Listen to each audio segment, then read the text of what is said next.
$100 sits on a kitchen table in California in 1975. It is not centered. It is not arranged.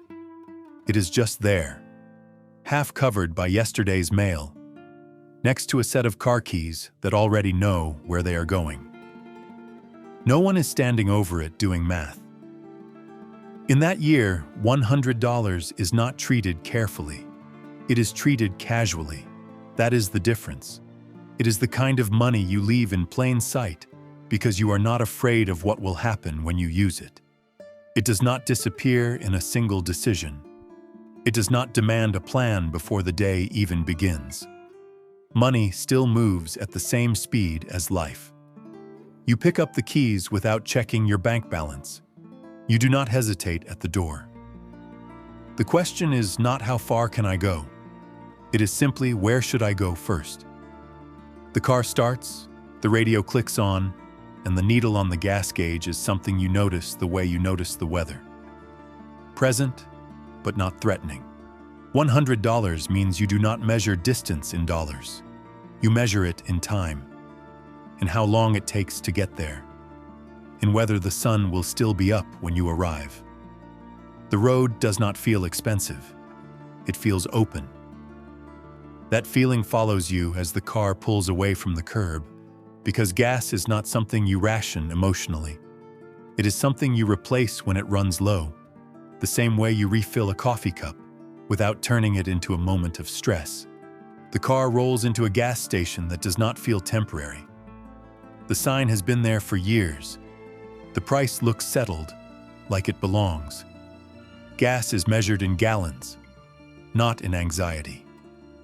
You pull the handle, set it in place, and wait without watching the numbers race. In 1975, $100 could fill a gas tank again and again. Not once, not twice, over a dozen times. Enough to drive all week and still have room for a long weekend. Enough to say yes to a visit across town and still take the long way home. Driving does not feel like a transaction. It feels like motion. The road stretches without asking permission. Freeways feel wide and patient. Distance is something you manage with time, not money.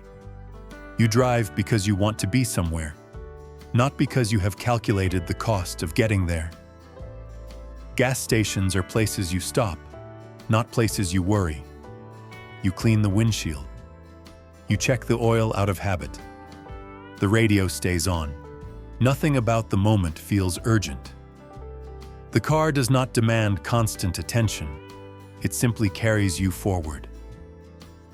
$100 means the car is part of life, not a financial problem attached to it. It means movement is normal. It means California feels large and reachable at the same time.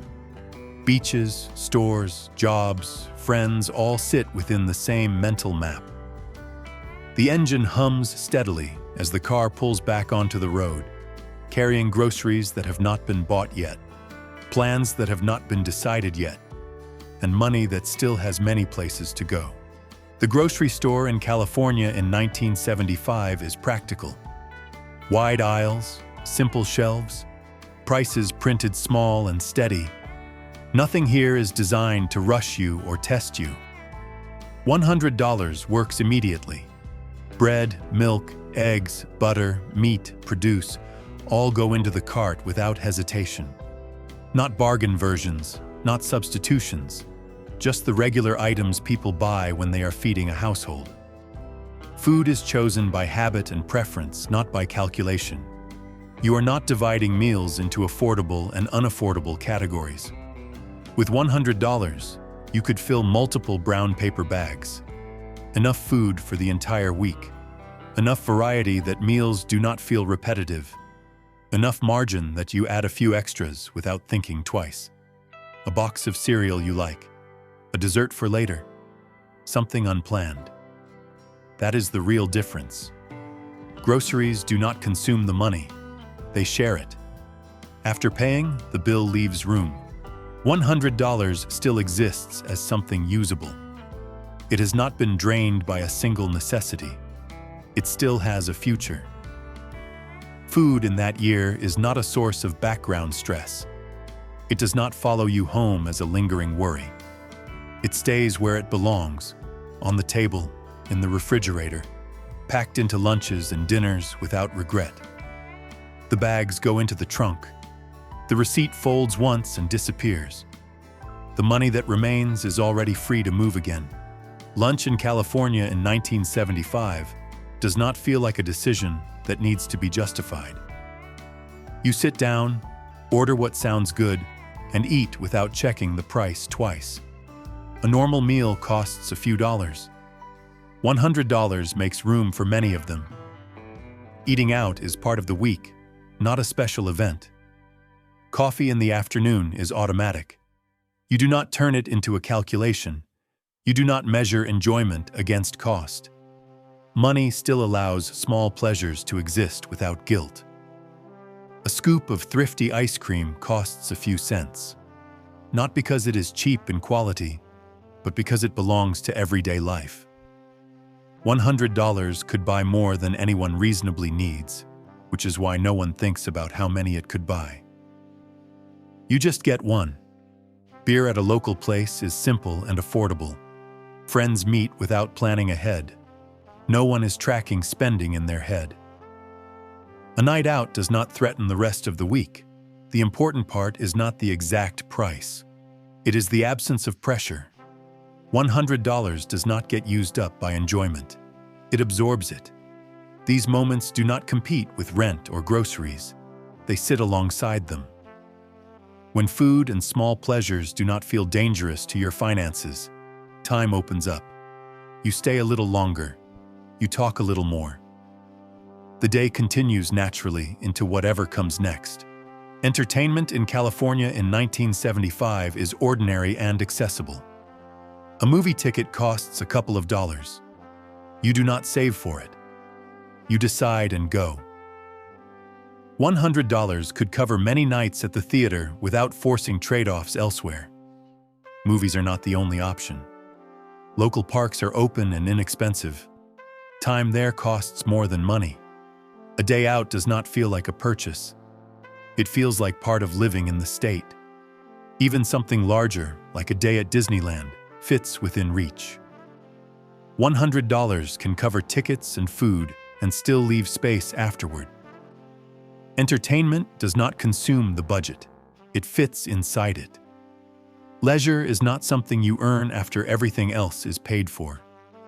It exists alongside work and routine. The important thing is how little planning is required. You do not need to optimize the day. You do not weigh fun against responsibility. Money still leaves room for memory. $100 does not turn entertainment into a luxury category. It keeps it grounded. It keeps it normal. And when free time feels normal, the day does not rush toward its end. It simply continues into the next responsibility without resistance. Housing sits quietly in the background of California in 1975. It takes money, but it does not dominate it.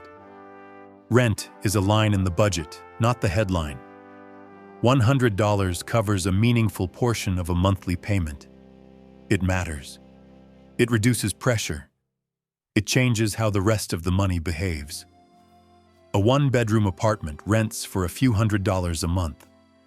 A small family house costs a little more. Housing asks for consistency, not sacrifice. You do not organize your entire life around it. You do not delay everything else because of it. That balance shapes behavior. People think in months, not in panic. $100 moves the needle. It is not symbolic. It is practical. It helps keep a roof overhead without squeezing every other part of life. Now place that same $100 in the present. It barely registers against rent. It does not cover a week. It does not change the outcome. Housing has grown faster than wages and faster than time itself. What used to be a manageable obligation has become the largest weight people carry. The shift is structural. It is not about discipline or choices. It is about scale. When housing absorbs everything, money stops flowing. It gets trapped. It loses flexibility. In 1975, housing allows the rest of life to move. $100 keeps options open. Today, housing closes them early before the week has a chance to begin. Work in California in 1975 feels connected to reward. The relationship is visible. You know how many hours stand between you and $100, and that number is not abstract. It is reachable. Roughly a week of part-time work or a few long days on the clock. That matters because effort still translates. $100 is not a bonus or a miracle. It is the natural result of showing up. When you earn it, you recognize its value, but you do not feel punished for spending it. Time turns into money, and money turns back into life without much loss along the way. People understand what their hours are worth. They can picture how long it takes to pay for groceries, for gas, for rent. The math is simple enough to stay human.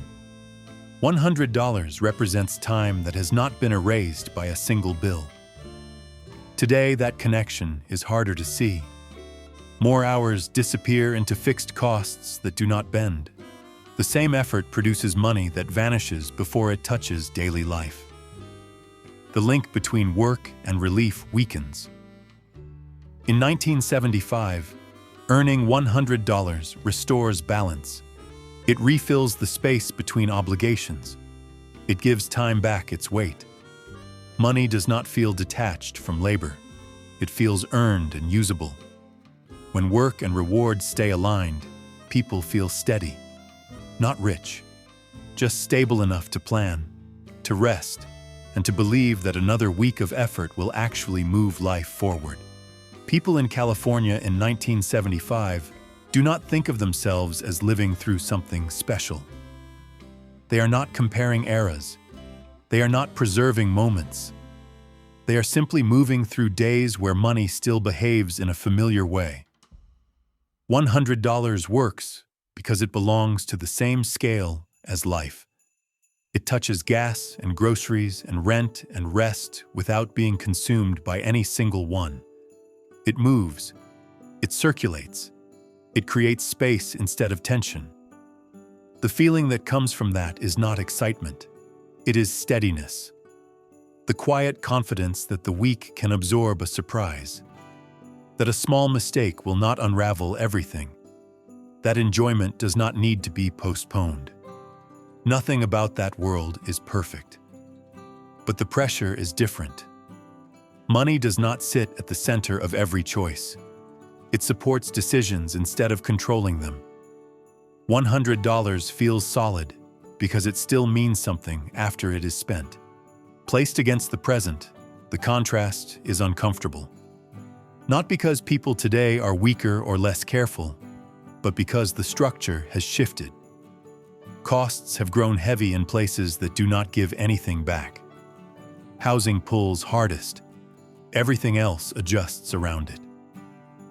Looking back, the loss is not just purchasing power. It is rhythm. It is the sense that work leads somewhere and that money buys time instead of anxiety. $100 in 1975 does not make anyone wealthy. It makes life workable. And that difference is large enough to miss once it is gone.